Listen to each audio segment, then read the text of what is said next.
ఊదిచ్చేసాం.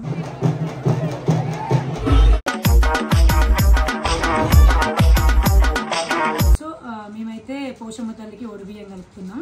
అంటే every year ఎప్పుడు పోయలేదు, ఇంకా ఊర్లో అందరూ వస్తున్నారని చెప్పేసి మా అమ్మ కూడా పోషమ్మ కొలుపు అంట, పోషవ కొలుపు అంట, అందుకని ఊరంతా కొలుస్తున్నారు కాబట్టి ఇంకా అందరూ ఒడిబియ్యం పోస్తున్నారంట. సో మా అమ్మ కూడా పోస్తానని చెప్పేసి మొక్కుకుందంట. సరే అని చెప్పేసి ఇప్పుడైతే ఒడిబియ్యం కలుపుతున్నాం అనమాట. అందులో ఆయిల్ పోసేసి ఫస్ట్ టైం మేము ఎప్పుడు పెట్టలేదు. అంటే చీర జాకెట్ ముక్కలు ఇలాంటివి అమ్మవారికి పెడతాం, కానీ ఒడిబియ్యం అయితే ఫస్ట్ టైం కలపడం. చాలా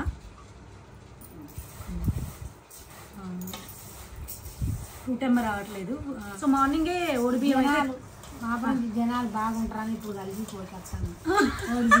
మా అమ్మ వీడియో తీస్తున్నామని తెలిసి మాట్లాడుతుంది. ఎప్పుడు సహృదతోని తాతయ్యతోనే తీస్తుంది కదా. మా అమ్మ ఒకసారి సమ్మర్లో సహృద ఉన్నప్పుడు నేను లేననమాట, నేను హైదరాబాద్ వచ్చాను, వేరే వర్క్ ఉండే. ఏ పిల్లరా మనం కూడా వీడియోలు తీద్దాం, మీ తాతతోనే ఊకే తీస్తావా, నాతో కూడా దిగి అని అన్నదంట. సహృద నవ్వుతూ ఫుల్ నవ్వుతూ చెప్పింది నాతో వచ్చాక. ఇంకా అందుకే మా అమ్మకు వీడియో అని అర్థమయ్యి మాట్లాడుతుంది. సో ఇప్పుడు ఏంటంటే మార్నింగే మేము ఒడిబియ్యం పోసేసి వద్దామని చెప్పేసి బియ్యం అయితే కలుపుతున్నాం. సాయంత్రం బోనం ఎత్తుతారనమాట, ఊరంతా బోనాలు ఎత్తుకుని వెళ్తారు కదా, అలా అనమాట. సో నేను బొడ్రాయి పోషమ్మ బోనాలు ఇవన్నీ వేస్తున్నారు అనుకున్నా, కానీ ఇక్కడికి వచ్చాక తెలిసింది మా అమ్మ వీళ్ళు అంటుంటే ఓన్లీ పోషమ్మ కొలుపు ఊరంతా కొలుస్తున్నారు అని చెప్పేసి అన్నారు. సో ఇట్లా అనమాట. ఇవైతే ఒడిబియ్యం అయితే కలిపేసాం. సో ఈ ఒడిబియ్యంతో పాటు మనం చీర జాకెట్ ముక్కలు పెడతాం కదా అమ్మవారికి, ఒక తువ్వాల జాకెట్ ముక్క అండ్ ఇవేంటి కుడుక ఉన్ను ఖర్జూరం, ఖర్జూర పండ్లు అవన్నమాట. ఇంకా ప్రసాదం కోసం అయితే పప్పు చక్కెర అనమాట. ఉల్లిగడ్డలు కూడా పెడతారంటే ఎవరి సాంప్రదాయం వాళ్ళు కదా. సో ఇది ఏంటంటే కొబ్బరికాయ కొట్టేసి ఇవన్నీ అమ్మవారికి సమర్పించుదామని చెప్పేసి ఇప్పుడైతే అక్కడికి వెళ్దాం అనుకుంటున్నాం. నా చిన్నప్పుడు ఎప్పుడో చూసా టెంపుల్ని, బికాజ్ స్కూల్కి వెళ్ళినప్పుడు మా స్కూల్ పక్కనే అనమాట. ఎవ్రీ ఇయర్ ఉగాది ముందు చేసుకుంటారు వీళ్ళు, జస్ట్ అక్కడికి వెళ్ళి.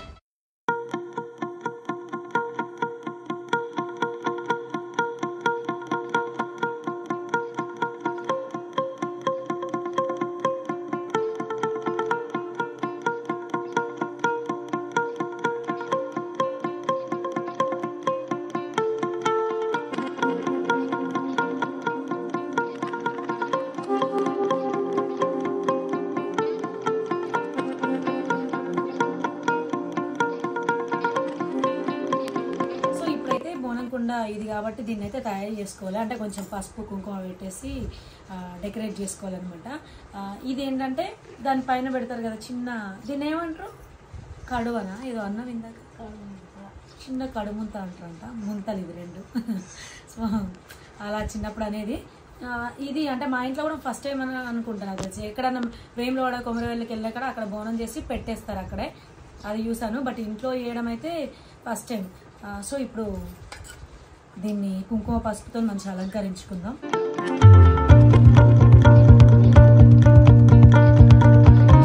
సో ఈ చిన్న ముంత కూడా మనం డెకరేట్ చేసుకోవాలి కదా పసుపు కుంకుమతో మంచిగా. ఇప్పుడైతే పసుపు కుంకుమ పెట్టేసుకుందాము.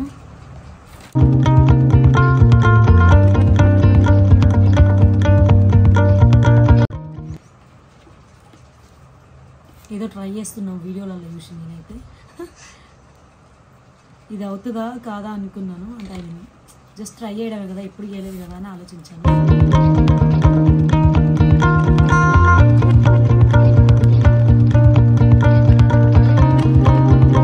సో ఈ రెండు కుండలకైతే ఇలా పసుపు పెట్టేసుకున్నాను. చూద్దాం ఇప్పుడు ఇంకా ఏముంది, కుంకుమ పెట్టాలి. చూడగానే పసుపుతో ఇలా డెకరేట్ చేసుకుంటుంటే ఎంత కలగా ఉంటుందో. సో ఇప్పుడైతే కుంకుమ బొట్లు పెట్టుకుంటున్నాం. సో ఈ రెండు కుండలను అయితే ఇలా ఊదిచ్చేసాం, అంటే అలంకరించాం అనమాట. నేనే చేశాను కదా ఇదంతా. ఓకే, ఇప్పుడు ఇందులో బోనం వేసుకొని దీపం పెట్టి, అదే దీంట్లో బోనం వండుతాం కదా, బోనం వండి పెట్టేసి అమ్మవారి దగ్గర తీసుకెళ్ళి అర్పించడం అమ్మవారికి. సో అక్కడికైతే వెళ్దాము. మార్నింగ్ అయితే బియ్యం పోసి వచ్చాం కదా అక్కడ. అంటే అది ఊరిని కాపాడే ఊర పోషమ్మని అంటారు. అదే అన్నాను కదా నిన్న స్కూల్ దగ్గర పోషమ్మ అది అని. సో ఎప్పుడు స్కూల్కి వెళ్ళేది. అండ్ ఉగాది ముందు ఎక్కువ కొబ్బరికాయ కొట్టేసి కోడిని కోసుకొచ్చుకోవడం ఇలాంటివి చేస్తూ ఉంటారు అమ్మవారి దగ్గర, అక్కడైతే పోషమ్మ తల్లి దగ్గర. ఇప్పుడు ఫస్ట్ టైం ఇలా అందరు బోనాలు చేసి అమ్మవారికి నైవేద్యంగా సమర్పిస్తారు కదా. సో మేము కూడా తీసుకెళ్తున్నాం. ఇప్పుడు అందరూ వెళ్ళే టైం అయింది ఆల్రెడీ. మేము కూడా రెడీ అయ్యి ఇప్పుడు దీన్ని తీసుకుని వెళ్దాం. అక్కడ చూద్దాం ఎలా ఉంటుంది ఏంటి అనేది. ఇప్పుడైతే దీపం పెట్టాము. ఇప్పుడు టైం అయింది కాబట్టి అక్కడికి టెంపుల్కి వెళ్ళాలి.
ఇచ్చేయడం జరిగింది.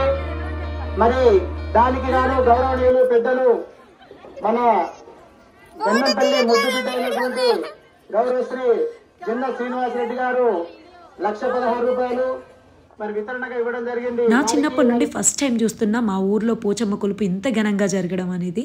ఆ పోచమ్మ తల్లికి అయితే ప్రతి గడప నుండి బోనం వచ్చింది. ఇన్ని బోనాలు ఒకటేసారి చూసేసరికి రియల్లీ మేమైతే చాలా హ్యాపీగా ఫీల్ అయ్యాం. ఎక్కడెక్కడో ఉండే మేమందరం ఒక్కసారిగా మా ఊరు వచ్చేసాం.